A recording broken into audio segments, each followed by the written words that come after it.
We are now close to 2 years since Fallout 4 released, and many gamers, including myself, want back into this universe as soon as possible. Even though I still have some mixed opinions about Fallout 4, this franchise is very unique and it's a lot of fun. Fallout 5 isn't even projected in the next 5 or so years, as Bethesda Game Studios has a rumored space sci-fi RPG Starfield coming, a rumored Game of Thrones open world role-playing game that was recently discovered on Target's website, and obviously the Elder Scrolls 6. So where does this leave the Fallout franchise, and where is Obsidian Entertainment with the highly anticipated Fallout New Vegas sequel? Well, today we're going to explore everything you need to know about the next Fallout title not made by Bethesda Game Studios.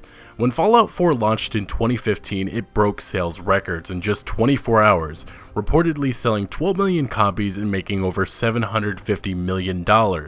Compare this to the launch of Fallout 3, which made around $300 million in its first week. With the massive success of Fallout 3 and Bethesda Game Studios working on the Elder Scrolls 5 Skyrim at the time, Bethesda reached out to Obsidian Entertainment, who would end up producing Fallout New Vegas in less than 2 years. Fallout New Vegas was a very special title. The development team of Obsidian was composed of several former Black Isle Studio developers who were already familiar with this franchise, as that studio had developed Fallout 2 and the cancelled Project Van Buren, which would have been Fallout 3. So to be honest, Obsidian Entertainment was a very smart choice to make this title, and Fallout New Vegas ended up being a commercial success, selling a total of about 12 million copies as of today. So a sequel to Fallout New Vegas should be a given, since now Bethesda Game Studios has moved on to other franchises following the release of Fallout 4 and its DLC. Except, it may be that Bethesda Game Studios doesn't need nor wants Obsidian Entertainment's assistance with the next Fallout title. Remember, years ago, apparently Obsidian needed to hit an 85 Metacritic score to receive a bonus for their work on Fallout New Vegas, but they only hit an 84, so Bethesda denied them that raise.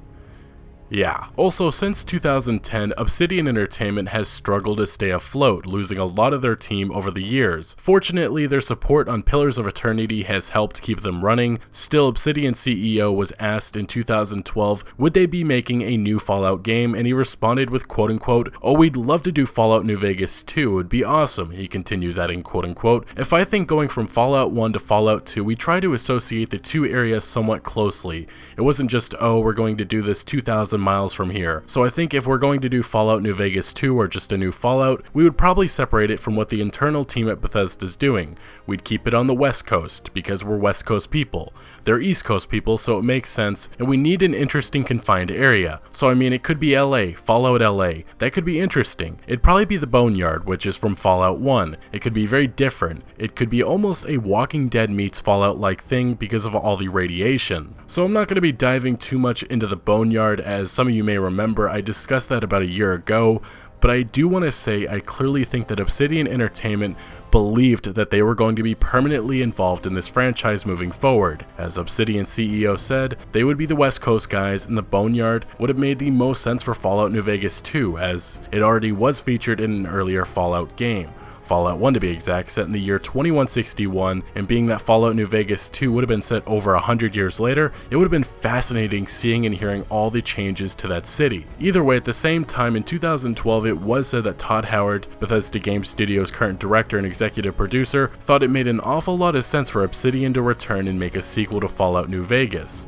Since then, Obsidian's team have all gone on the record numerous times saying that they wish to make a new Fallout game, but unfortunately, at this moment, it looks like Bethesda is looking to make a Fallout MMO similar to the Elder Scrolls Online. The Elder Scrolls Online has been a massive success, selling over 8.5 million copies and generating who knows how much money off of expansions and in-game microtransactions. Even though I am personally not a fan of this, and as I've seen in the comments most of you guys aren't either, this game has brought in a lot of money for Bethesda, and of course a Fallout MMO makes sense at this point. Also, this Fallout MMO is probably being developed by ZeniMax Online Studios, who obviously have developed the Elder Scrolls Online. To take this a step further, ZeniMax Online Studios is owned by ZeniMax, who owns Bethesda. So to put this a little bit more in perspective, instead of having to share the royalties of a game with an outside developer like Obsidian Entertainment, why not just have their own studio make this next Fallout game? Back on April 15th, 2009, Bethesda tried taking the Fallout MMO rights from Interplay Interplay, because as of their agreement at the time, Interplay had failed to begin full development on a Fallout MMO, so Bethesda wanted the license. Eventually, through the next few years, Bethesda's parent company ZeniMax would fight Interplay for the rights to a Fallout MMO, and in 2012 ZeniMax ended up settling with them for $2 million and the cancellation of Interplay's Fallout Online game, which they were developing at the time. Clearly, after spending those big bucks in the massive legal dispute, I think it was clear that Bethesda or ZeniMax didn't want a Fallout New Vegas 2 or a Fallout Los Angeles or even Fallout New Orleans, which I only mentioned because of the fake leaks that came out this year, but they wanted Fallout Online. So the dreams of seeing what Obsidian Entertainment or even a different developer could do with this franchise seems unlikely, and the future is this Fallout MMO whenever ZeniMax chooses to announce it. Maybe at E3 2018.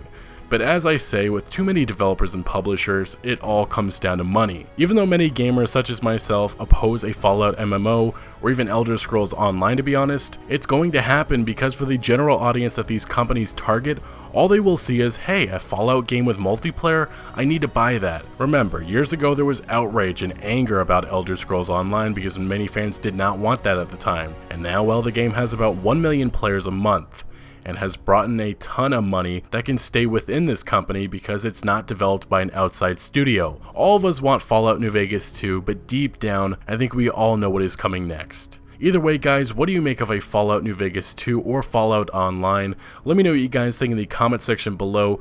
Also make sure to smack that like button if you did enjoy this video or found any informative value, and consider subscribing to stay up to date on huge upcoming games, and I'll see you later.